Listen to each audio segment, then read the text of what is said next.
Hey everybody, welcome back to Video Mess. So today we're continuing series on the MiSTer FPGA DE10 Nano project, more specifically the work in progress Nintendo 64 Core. And if there's one question I get any more than others, except is there a new core out, is what controllers I'm using for the Nintendo 64 Core, what I recommend, and what you guys can use to get the best experience out of the core.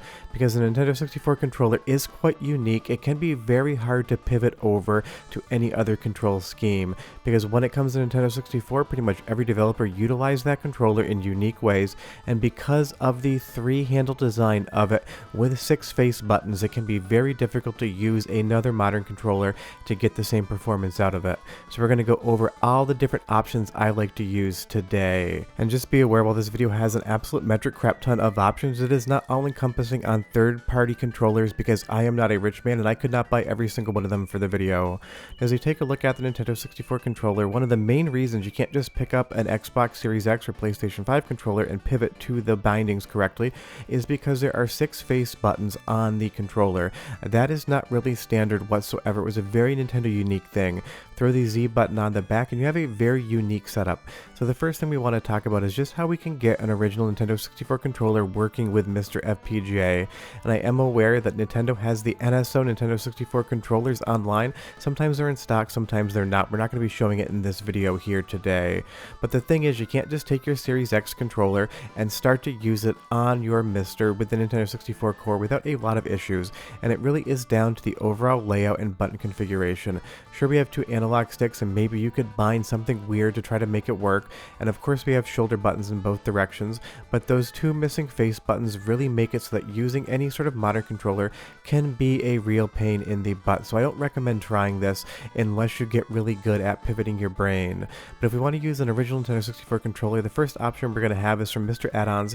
This is Reflex Adapt. This is a USB controller adapter that's going to work with MiSTer as well as your PC and other devices, but obviously we're focusing on MiSTer today. It has 2 HDMI ports in the front. That has nothing to do with video. They're just using them as a connector type. Obviously it's keyed, so it's really easy to get that part correct. So MiSTer Addons Reflex Adapt here is going to be able to get your original Nintendo 64 controller into MiSTer FPGA across a USB protocol with very, very little latency, nothing that's going to affect gameplay whatsoever. And it honestly couldn't be easier to use. HDMI controller adapter for the Nintendo 64 into Reflex Adapt. Plug the other end of your Nintendo 64 controller into that and plug the USB over into your MiSTer. Just make sure the firmware is flashed to accommodate the Nintendo 64 protocols and you are off to the races. And this is a really awesome option.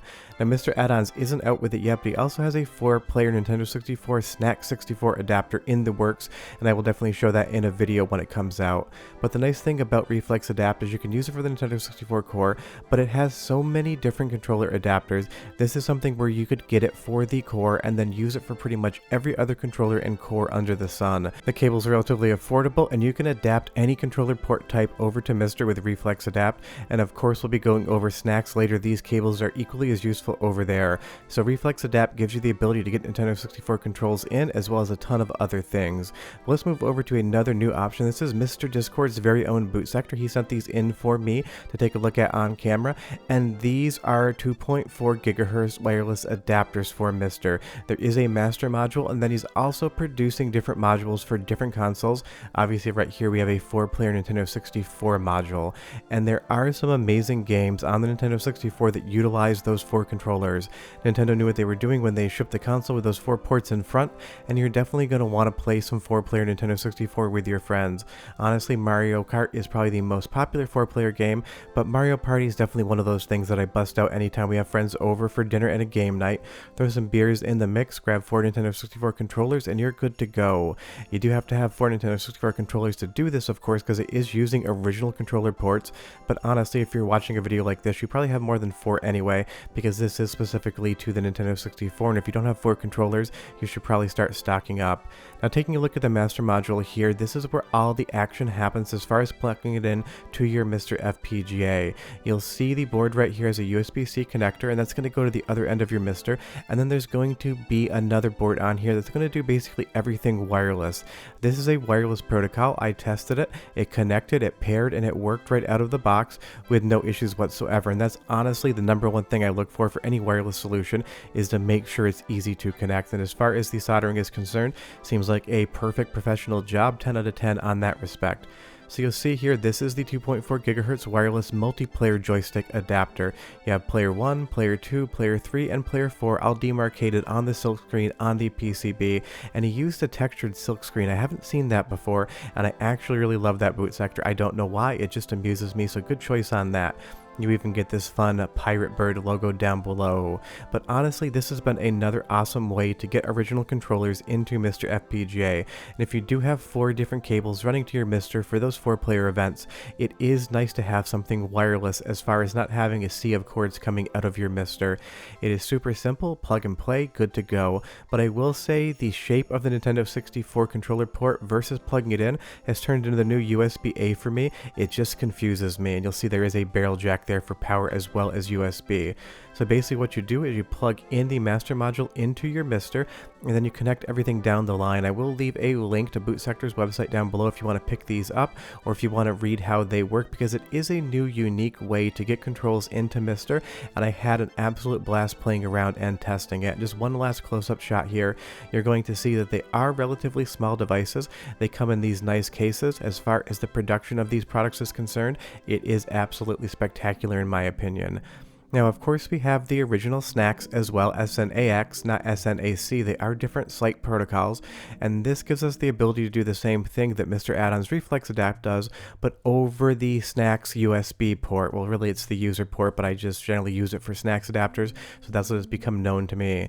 Same thing as Reflex Adapt. You plug the HDMI end into the adapter, and then you mate your controller. And just like with Reflex Adapt, there's so many different cables and leads we can use with this. It gives us a ton of options as far as how you can use your original controllers with MiSTer FPGA. Now, Blue R42, also from the MiSTer Discord, has created this 4-player SNAX adapter. You're going to see we have 4 ports on the front, and it is a very small device that just works over USB-A. Big thanks to him for sending it over. I tested this, and I had great results like every other thing I'm showing in this video. Honestly, I wouldn't show you something that I didn't think worked well. And I love the big Nintendo silk screen on the back, and these massive solder joints here. These are never going to crack. You could probably stand on them, and I think they would probably support your weight. So an 11 out of 10 as far as solder work is concerned. Now, this is definitely the smallest adapter, and it's going to use the user port just like SNAX would, but you do not want to connect these things directly together. His website tells you as such, and I'm telling you right now, all you're asking if you do something like this is to torque that USB port and to crack the solder joints. Never directly connect anything into the user port. Use a USB cable and make sure there's no tension on it. It has nothing to do with this product. It is on every single thing you plug in. Do not put tension on them. That levering action will crack solder ports. I see it all the time when people ask me why something's not working. So you'll see here on the silk screen, you have player 1 through player 4, and again, it's the easiest thing to do except to actually get the port in the right direction. Apparently, Nintendo must have also designed USB-A, because I have the same issue trying to actually line up the circles, because it is inverse of what you would expect. But another great option to get 4-player controller support over to MiSTer FPGA, and because there is no MIDI on MiSTer, as far as Nintendo 64 is concerned, you can use that user port to your heart's content. But say you don't like the original Nintendo 64 controller, say you don't like the grip on it. The Retro Fighter here, Nintendo 64 NSO controller, has been what I've been using for a lot of my tests when I want to use something different than the stock controller. This is designed to basically recreate the Nintendo 64 button layout, but in a more modern design controller. You have 2 handles on the left and right, like a PlayStation 5 or an Xbox Series X controller or Switch Pro controller, and you also have the home and minus button there that are going to be good for the MiSTer on-screen display. And of course, around the back you have your shoulder buttons and 2 different Z buttons, which is going to give you a way more modern feel as to how you actually control Nintendo 64. Some people love these type of controllers, some people hate them, and there's more than one of these styles on the market. But big points are also having the quasi-gated analog stick, and big thanks to my corgi for getting a hair on my finger. You're going to be seeing it this entire shot. This is how the gating works as far as the plastic is concerned on the original controller, and you definitely want it on Nintendo 64 under FPGA. So if you do find that the original controller does cramp your hands a little bit, or you have issues with it, pick up something like this. I'll leave a link in the description below. Again, nothing is an affiliate link. I don't make any money. It's just so you guys can find what it is you need. But this has been an awesome option, especially if maybe you have 1 or 2 original controllers and you want to use something different, because not everyone finds the original Nintendo 64 controller to be the most comfortable thing in the world. I don't mind it so much, but that Retro Fighters controller has definitely been an asset as well. But whatever option out of this video you choose, any of them is going to give you an absolutely awesome experience playing Nintendo 64 on MiSTer FPGA. So many different ways to use your original controllers and one aftermarket option. And again, I know the NSO Nintendo 64 controller is sometimes available. I just don't have one in front of me right now, but when I grab one, I will definitely do it in a video. But short of that, if you have any questions, leave them down below. But we are done. Go play Nintendo 64. Bye-bye.